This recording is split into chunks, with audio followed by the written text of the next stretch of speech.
इसका लड़का कह रहा, उसने भी प्रेस कॉन्फ्रेंस करी, कहने लगा कहा बेरोजगारी बहुत ज्यादा हो रही है।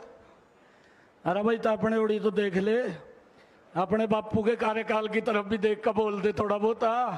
बोलना चाहिए नहीं बोलना चाहिए? बोलना चाहिए ना। जब तो इसको पता नहीं चला था, एसी कमरे में रहा था ये, इसको कहां पता थी नीचे की समस्या क्या है। अरे एक गरीब मां का बेटा, एक गरीब परिवार का बेटा वोट देता था, इन लोगों को दर दर की ठोकरें खाता था नौकरी के लिए, नौकरी नहीं मिलती थी।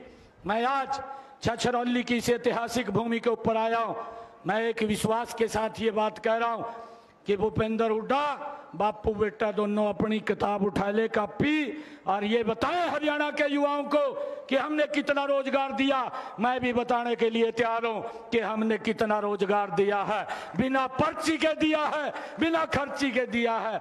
भाइयों, ये काम अगर किसी ने किया, ये भारतीय जनता पार्टी की सरकार, डबल इंजन की सरकार ने किया है। भाइयों, खाली बस ये घूमता फिर रहा, कहा जी किसानों की हालत खराब होगी। अरे हुड्डा साहब, तय मुख्यमंत्री था, तेरे का किसने रस्से पे रखे थे? अरे तेरी केंद्र में भी सरकार थी, केंद्र में खरी सरकार थी, दोनों सरकारें आपकी थी, आप उस कमेटी के चेयरमैन थे जिस स्वामीनाथन ने कहा था कि किसान की आय डबल होनी चाहिए। भाइयों, किसने रस्से पाए थे इसका? मैं ये पूछना चाहता हूं।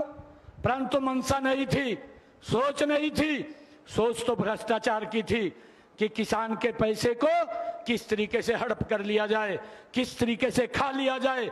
ये सोच अगर किसी की थी, ये कांग्रेस के लोगों की थी। आप अपनी मंशा को हरियाणा प्रदेश के किसानों के बीच में जाकर के स्पष्ट करने का काम करें।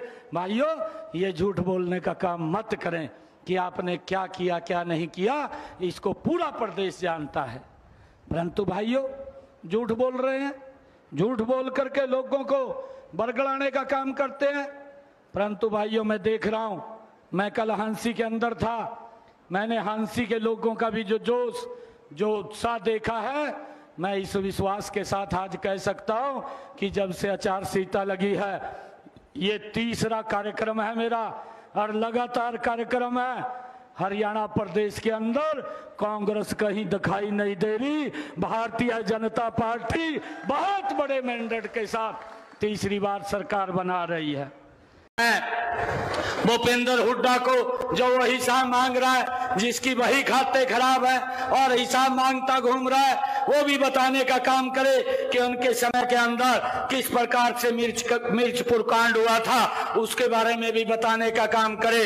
किस प्रकार से गोहाना कांड हुआ था, उसके बारे में भी बताने का काम करे। किस प्रकार से भाइयों पिछड़ों का और किस प्रकार से दलितों का शोषण करने का काम इनकी सरकार के अंदर होता था, वो भी बताने का काम करे। किस प्रकार से इन्होंने अपने प्रदेश अध्यक्ष जो भाइयों अनुसूचित जाति थे था, उसका गला दबाने का, अशोक तंवर का काम किया था, उसके बारे में भी बताने का काम करे। और किस प्रकार से भाइयों इन्होंने गरीबों के साथ मजाक और शोषण किया है, उस बारे में पूरा बताने का काम करे।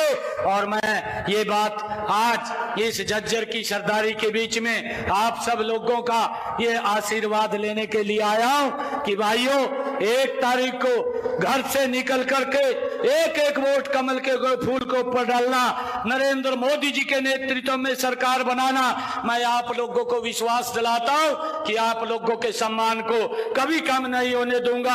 आप लोगों के सम्मान को बढ़ाने के लिए लगातार ये सरकार काम करेगी।